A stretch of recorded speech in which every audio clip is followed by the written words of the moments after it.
Did I call it or did I call it? We have yet another set of tuning just before Season 3 hits, affecting big nerfs to some of the classes and some tiny buffs that might put some other specs on the map, on top of Trinket nerfs and buffs and dungeon nerfs as well. 11.2 baby is kicking off with some spice, so let's actually take a look at what the tuning has been announced for just earlier today, starting off with Havoc Demon Hunter.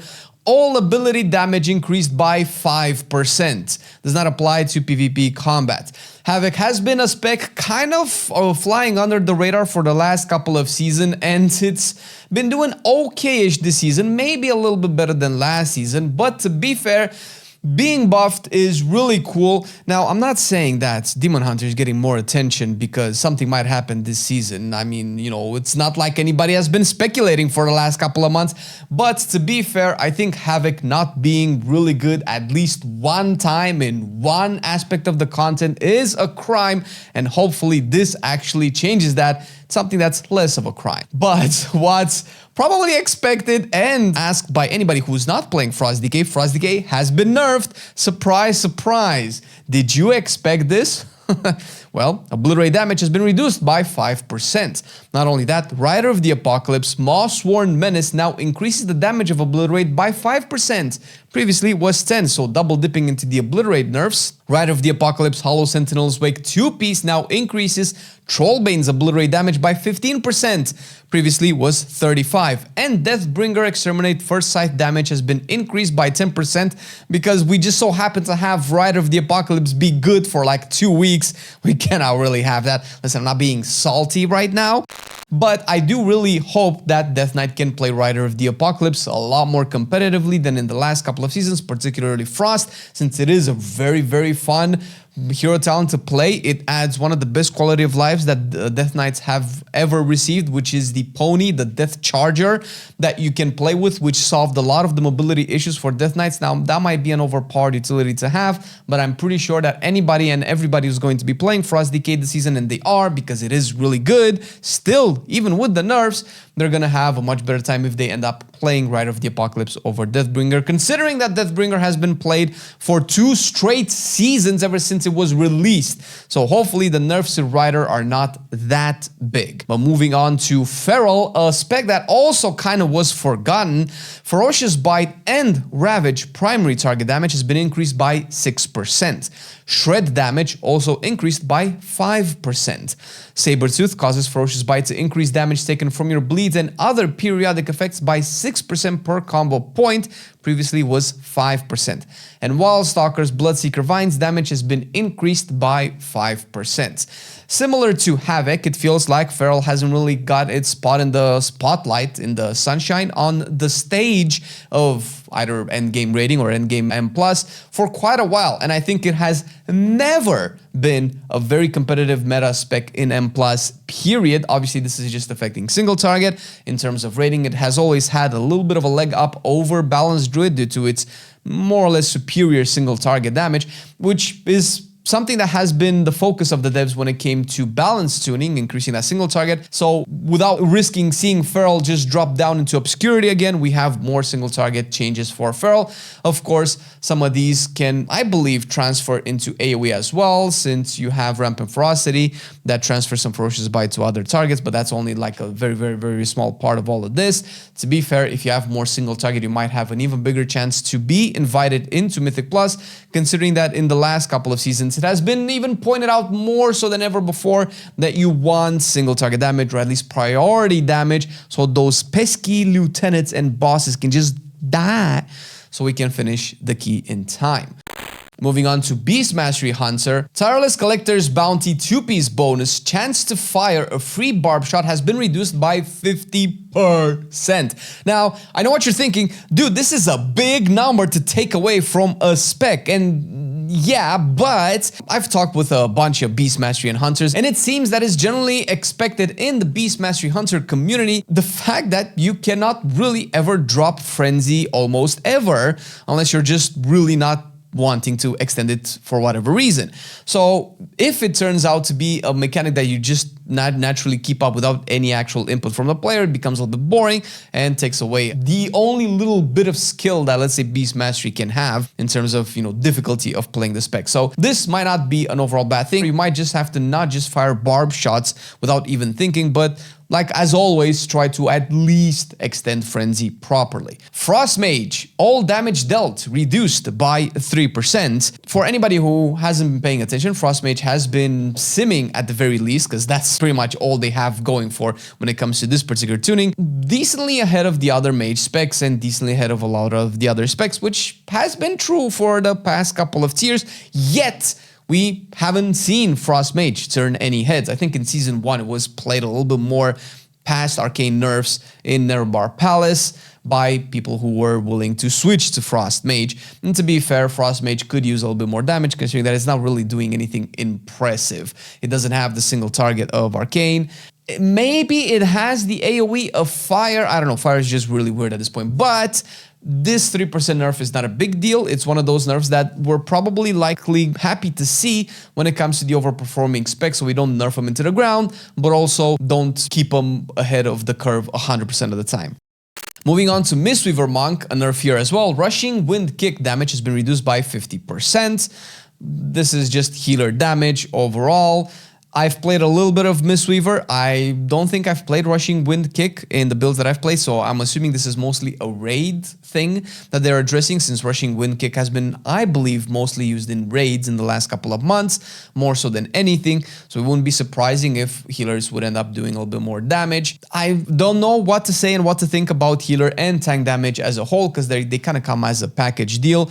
The devs have had a unique look at the performance of these. On one hand, it's okay for healers to do a little bit less damage, because then you're not incentivized to pick the healer based off of the damage that they do, and that because that's just not a healer thing, so you can just focus more on the healing throughput, utility, and defensive that the healer can bring to the party, and not their actual damage. Although, to be fair, being able to do any kind of damage while you're doing damage feels like it should be something that exists in a spec, so I'm a little bit conflicted here, but we'll see how this actually performs. For enhancement, Storm Strike damage has been increased by 10%. Elemental Blast damage has been increased by 8%, and the Tempest single target damage has been increased by 8%. Now, I have been playing enhancement in the last couple of days, and these actual changes seem to be very well intended and definitely needed, at least when it comes to the current version of enhancement, where we don't have the new tier set yet.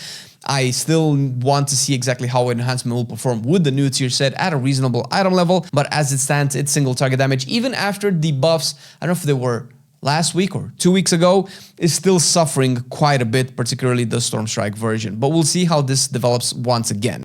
And last but not least, Warlock. Demonology Wild Imp damage has been reduced by 20%, and Immutable Hatred damage has been reduced by 30%. Listen, I've played with Demonology Warlocks, and they started to out-DPS Arcane Mage, and that's just not right. That doesn't make any sense. You're not supposed to be able to out-DPS an Arcane Mage. Nobody is. So you had it coming, Demonology Warlocks. I'm just saying. And for destruction as well, the Diabolist Inquisitor's Feast of Madness 2-piece set has been adjusted. Eye Blast damage has been reduced by 45%. Once again, this is strictly related to the tier set, to the PTR changes. The PTR has been kind of dead for about a week ever since the patch released, as to nobody's surprise most likely. And we'll see exactly how this will translate into raid performance as well. Most of the things that people have done last week were essentially Mythic 0 dungeons, and these have received nerfs as well, which of course applies mostly to the Mythic Plus versions. I actually have no idea if the nerfs that have happened to the dungeons apply to Mythic Zeros as well, but to be fair, they probably shouldn't be, because this round of Mythic Zeros has been way easier than any Mythic Zeros in the past. So maybe to properly transition to Mythic Plus, the numbers have had to be adjusted. For Arakara, the Avanox boss, insatiable damage damage increase reduced to 30%. Previously was 50%. This is a decent nerf. And Starved Crawlers can no longer critical hit on their melee attacks. Oh my god.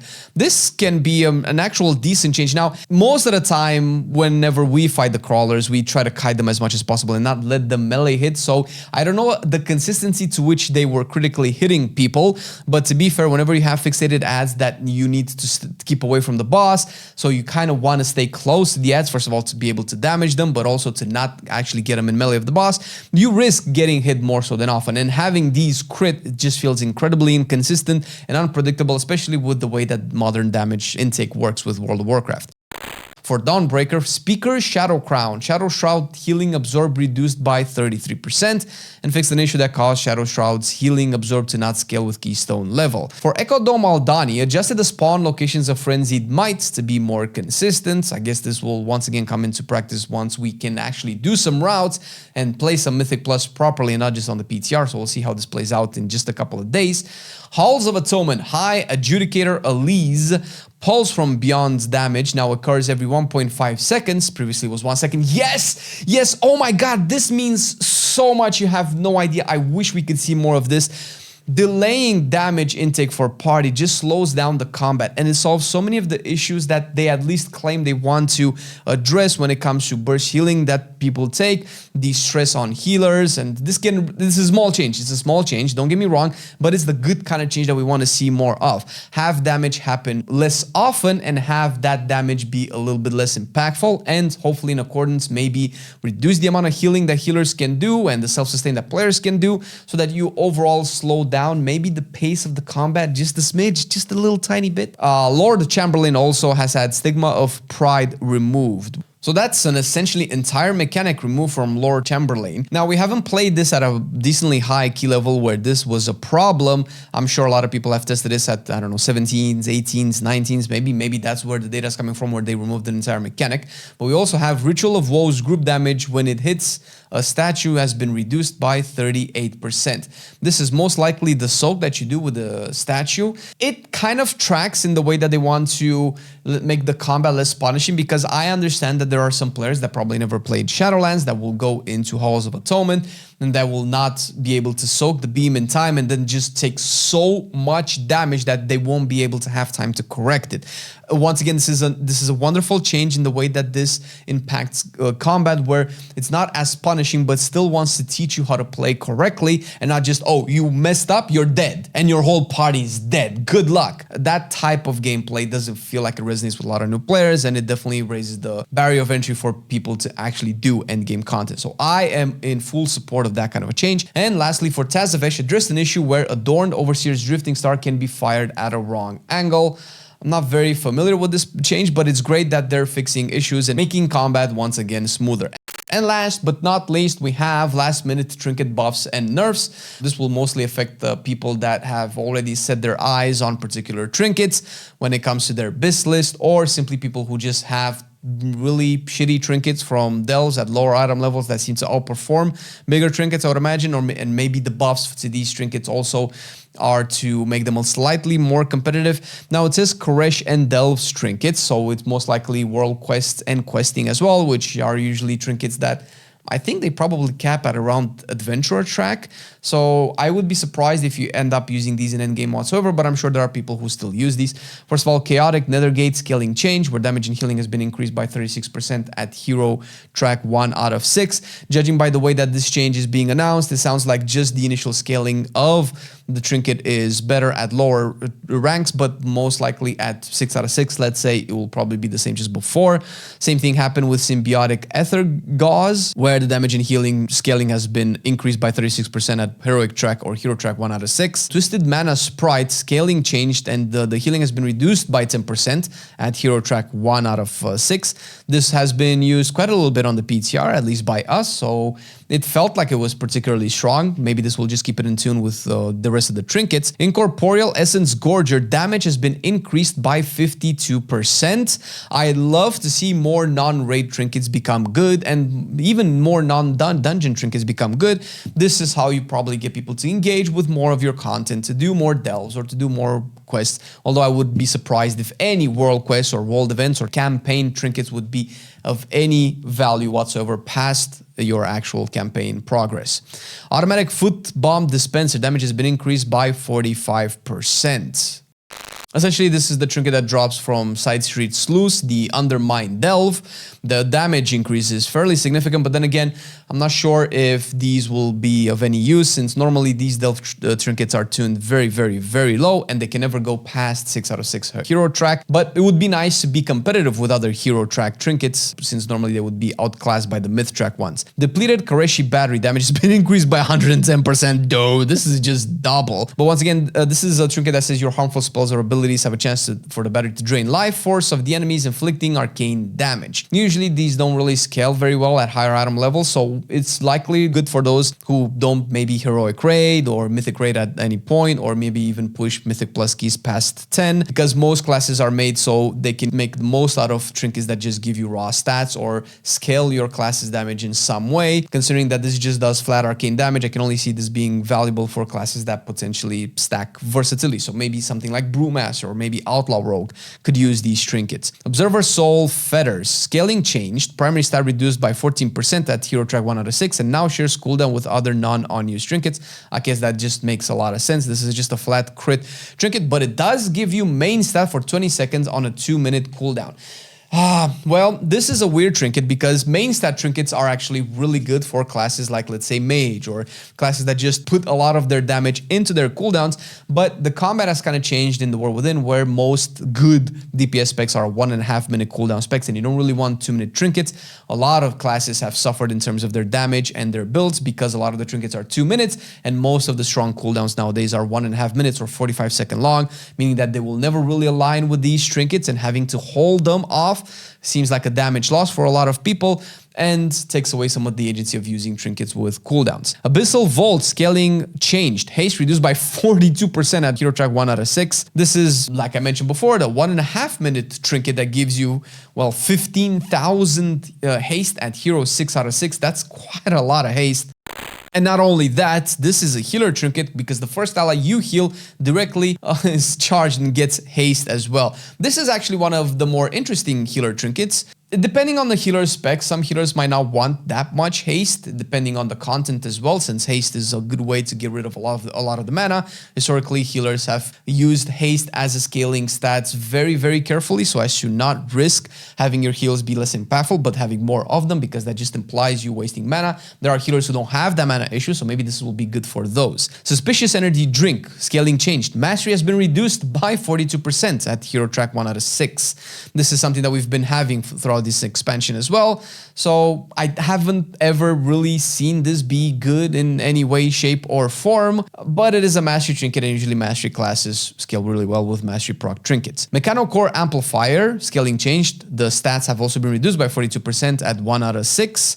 This has been close to being one of the Windwalker's best trinkets in Season 2, and it has been for the first couple of weeks, up until you could replace it with Myth Track trinkets, and you did eventually replace it, and not just for Windwalker, other specs as well. Similarly with Funhouse Lens, the same argument with Mechano Core Amplifier. Windwalker was set to use this at the beginning of Season 2, and I believe some rogue specs as well, potentially Havoc Demon Hunters as well. And Nagelfogger Ultimate Deluxe, scaling changed, also damage reduced by 42% at hero track 1 out of 6. 2-minute cooldown trinkets, I don't think, bro, has this ever been used really? Summon a Blackwater Pirate to aid you in combat for 20 seconds. I've never seen this being recommended for any class, obviously at a high level. At the general sense of things, you can just use this in whatever content you want, but since it's a 2-minute cooldown, the classes that can use this efficiently and optimally and competitively with other trinkets or other classes are very, very small in number, so I doubt this is going to be a good trinket, but I'm here to be surprised. But also we have a dungeon trinket, and Ticking Sack of Terror now has a tank's spec penalty attached.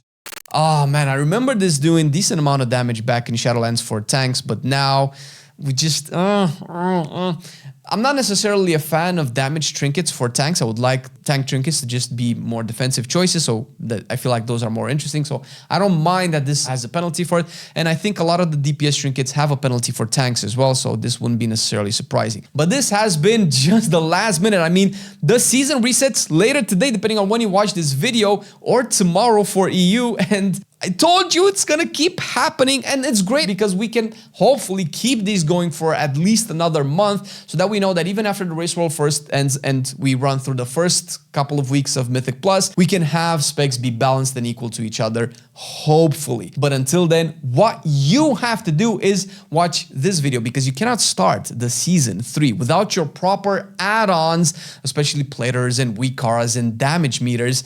And we have a full video right here with all of the add-ons that we're going to be using in Season 3, so you might as well check it out, right?